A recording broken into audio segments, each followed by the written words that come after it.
This is Bob Sansevier. I'm here with Pioneer Press Deputy Sports Editor John Plume. John, this Brett Favre thing has been dominant for the last just about 2 weeks.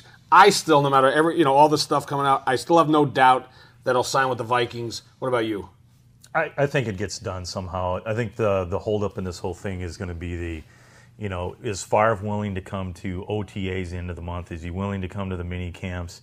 He likes to have his off seasons free, and Childress has said that he'd like to have him here.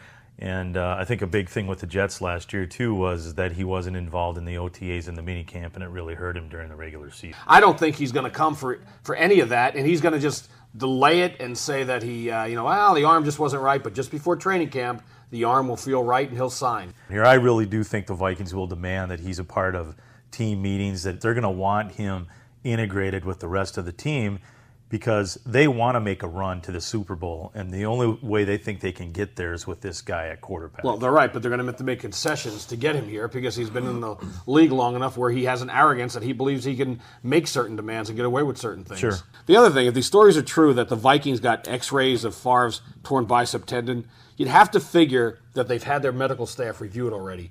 If that's the case, it makes Mark Wilf's comments interesting. Wilf, of course, little brother of Ziggy Wilf, team president, his comments yesterday. He's basically said what Childress said a week and a half ago when the Vikings opened minicamp, but he left the door open to it. You'd think the door would slam a little bit shut if they felt the arm or the tendon was in bad shape. I think he can play, and I think the Vikings have done their due diligence. They've looked at his Xrays. With rest during the offseason, he should be ready to play in August. And it's just a matter of when, and I think it'll be just before training camp. Well, Bob Sansevier here with John Plume. I got a feeling we'll be talking Favre next week, too.